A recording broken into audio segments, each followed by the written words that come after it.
में पहले की बात है। जौनपुर गांव में हीरालाल नाम का एक किसान रहता था। दिन भर अपने खेत में मेहनत करके अपने परिवार की परवरिश करता था। हीरालाल को अंडे बेहद पसंद थे। उसके घर में हमेशा ढेर सारे अंडे रहते थे। उसकी पत्नी आशा उन अंडों से रोज कुछ ना कुछ पकवान बनाती रहती। कभी अंडा भुर्जी, कभी ऑमलेट, तो कभी अंडे की सब्जी। हीरालाल का अंडा प्रेम देख के कभी कभी उसकी पत्नी आशा गुस्सा हो जाती। क्यों जी, रोज अंडे खा खा कर अब उब नहीं जाते? मैं तो थक गई हूँ। लोग चिकन, मटन, मच्छी भी खाते हैं, लेकिन आपको हर रोज बस अंडे ही चाहिए। अरे ये सारी चीजें हर रोज नहीं खाई जा सकती ना, कितनी महंगी होती है। ऊपर से पकने के लिए बहुत ज्यादा समय लेती है। अंडे सस्ते होते हैं और जल्दी पका सकते हैं। क्या तुम्हें कोई आपत्ति है अंडे पकाने में? वैसा है तो बोल दो, मैं खुद बना के खाऊंगा, लेकिन अंडे को कोसना बंद करो। दिन बीतते गए और उस साल उनके गांव में बारिश की एक बूंद भी नहीं टपकी। अकाल पड़ गया। सारे झरने, नदी, कुएं सूख गए। पेड़ पौधे नष्ट हो गए। भेड़, बकरियां, गायें सब मुश्किल से जी रहे थे और गांव वालों की हालत भी खराब थी। हीरालाल सोच में पड़ गया। हे भगवान, ये क्या दिन दिखा रहे हो? अनाज सब्जी उग नहीं रही और लोग बकरियां और मुर्गियां खाए जा रहे हैं। बाजार में अंडे आना कम हो गया है। ऐसा ही चलता रहा तो रोज मुझे भूखा ही मरना पड़ेगा। बिना अंडों के तो मैं जी ही नहीं पाऊंगा। एक दिन ऐसे ही हीरालाल अपने खेत में हल चला रहा था। तभी उसका हल जमीन में अटक गया। हल हिल ही नहीं रहा था। इसीलिए हीरालाल ने जमीन को नजदीक से देखा तो वहां उसे कुछ गड़ा हुआ नजर आया।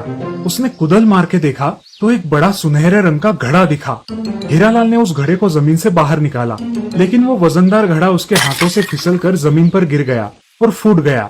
जैसे ही घड़ा फूटा, उसमें से एक अजीब रोशनी निकल आई और एक देवी प्रकट हुई। हीरालाल, तुम्हारा बहुत बहुत धन्यवाद।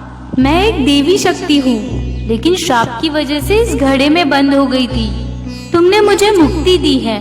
मैं तुम पर बहुत प्रसन्न हूँ। जो चाहे मांग लो। तुम आसमान की तरफ देख के जो मांगोगे उस चीज की बरसात होगी।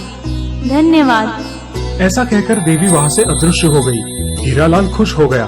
उसने आसमान की ओर देखा और कुछ सोचा। अरे वाह, मैं तो बहुत भाग्यवान हूँ जो मुझे ये आशीर्वाद मिला है। बहुत दिन हो गए मैंने अंडे नहीं खाए। मेरे लिए अंडों की बारिश हो जाए।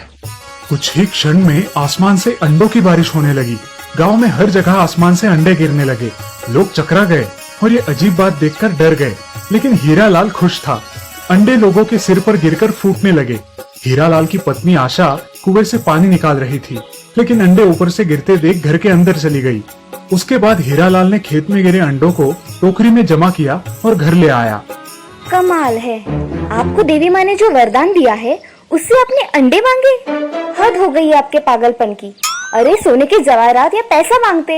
अगर हम अमीर बन जाएंगे तो रोज 100 अंडे खा सकोगे। अरे हाँ, ये बात तो मेरे दिमाग में आई ही नहीं। रुको, अब देखो तमाशा। ऐसा कहकर उसने आसमान की ओर देखा और देवी माँ, मुझे सोने के अंडे चाहिए। उसी क्षण आसमान से सोने के अंडों की बारिश होने लगी। सारे गांव में सोने के अंडे गिर रहे थे। जैसे ही बारिश खत्म हुई, हीरालाल और आशा ने आंगन में गिरे सोने के अंडे उठा लिए और सारे गांव वाले भी सोने के अंडे समेटने लगे। दूसरे दिन हीरालाल सोने के अंडे लेकर सोनार के पास गया। अरे भाई, मेरे पास पहले से ही बहुत सारे सोने के अंडे हैं। अब मैं तुम्हारे अंडे लेकर क्या करूं? सारे गांव वालों के पास भी सोने के अंडे हैं। इसकी वजह से सोने का भाव भी कम हो गया है। जाओ जाओ, घर जाओ। मैं तुम्हारी कुछ सहायता नहीं कर सकता। हीरालाल घर आया और उसने आशा से कहा, सुनती हो, मैंने तो बहुत बड़ी गलती की है। देवी के वरदान का मैंने अपने स्वार्थ के लिए उपयोग किया। हमारे गांव में अकाल पड़ा है। हमें तो पानी की जरूरत है और मैंने बिना काम के सोने के अंडे मांगे। लोगों का भला नहीं सोचा, सिर्फ अपने बारे में सोचा। जब सबका भला होगा तब हमारा भी भला होगा। ऐसा कहकर उसने आसमान की तरफ देखा और देवी माँ से प्रार्थना की। हे देवी माँ, मैं चाहता हूँ बारिश हो और सारे तालाब और कुएं पानी से भर जाए। कुछ ही क्षणों में जोरदार बारिश शुरू हुई। ये बारिश कुछ दिन बिना रुके चलती रही। सारे नदी नाले पानी से भर गए। पेड़ पौधे खिल उठे। उस इलाके का अकाल खत्म हो गया। खेत लहराने लगे, फसल उगी और सारा गांव खुशहाल हुआ। तो देखा दोस्तों, अगर हमारी सोच अच्छी हो, सबके भलाई की हो, तो हमारा भी भला होता है। स्वार्थ से सुख नहीं पाया जा सकता। बहुत समय पहले की बात है। एक गांव में एक ज्ञानी और दयालु संत रहता था। वो उसके पास आने वाले हर व्यक्ति की मदद करता और उन्हें जीवन जीने का सही मार्ग दिखाता था। एक बार एक आदमी आकर उस संत के सामने रोने लगता है और कहता है, संत महाराज, मेरी मदद कीजिए। मैं एक गरीब किसान हूँ। मेरे गांव में एक तूफान आया था जिसमें मेरी सारी फसल बर्बाद हो गई। मेरा परिवार भूखा है महाराज, कुछ तो मदद कीजिए। श्रीमान, मैं तुम्हारी समस्या समझता हूँ, लेकिन मैं एक साधु हूँ। मैं तुम्हें सिर्फ आशीर्वाद ही दे सकता हूँ, बाकी जैसे तुम्हारे कर्म। जी, मुझे बस आपका आशीर्वाद ही चाहिए महाराज, और कुछ नहीं। संत बिना कुछ कहे वहाँ से उठकर अंदर चला जाता है। वो एक बोरी लेकर बाहर आता है। वो उस बोरी को किसान को आशीर्वाद के रूप में दे देता है और उसे उस बोरी को घर पहुँचने पर ही खोलने का आदेश देता है। संत से आशीर्वाद प्राप्त कर किसान अपने घर निकलता है। अपने घर पहुंचकर वो बोरी खोलता है और चौंक जाता है।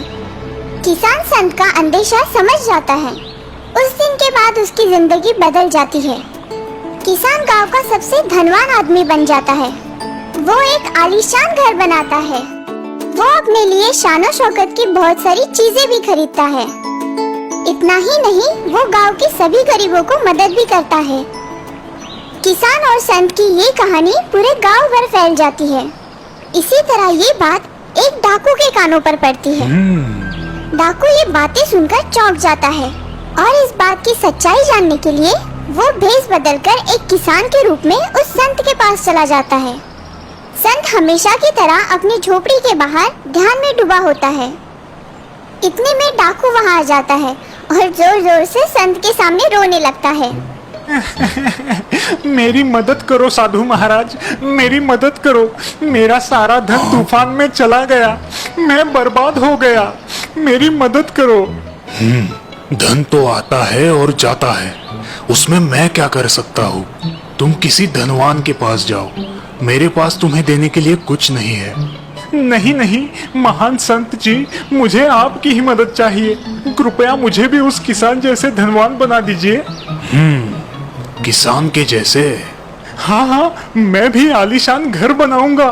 संत डाकू के इरादे समझ लेता है और उसे सबक सिखाने की सोचता है। डाकू संत का राज जानने के लिए खिड़की से झांकने लगता है। वो देखता है कि संत अपना सिर एक पत्थर पे पटक रहा है। ये देख वो डाकू सोच में पड़ जाता है। इतने में संत खाली हाथ बाहर आता है और डाकू से कहता है, तुम अभी जा सकते हो। मैंने जादुई पत्थर से दुआ की है कि तुम्हारी मांगे पूरी हो। हाँ, अब बाकी जैसे तुम्हारा कर्म। ये कहकर संत वहाँ से निकल जाता है।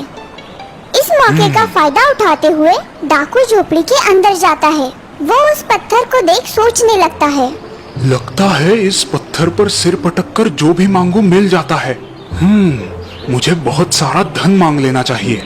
डाकू उस पत्थर पर अपना सिर जोर जोर से पटकता है और दर्द से चीखने लगता है। आए मेरा सिर फूट गया रे, कहाँ है धन? आए मेरा सिर फूट गया।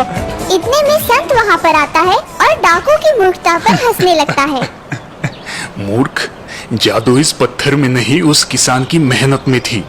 मैंने उसे धन नहीं, बस कुछ अनाज के दाने दिए थे, जिसे जोतने और मेहनत करने से उसे उसका फल मिला होगा। डाकू को उसकी गलती का एहसास होता है और वो शर्मिंदा होकर वहाँ से निकल जाता है। बहुत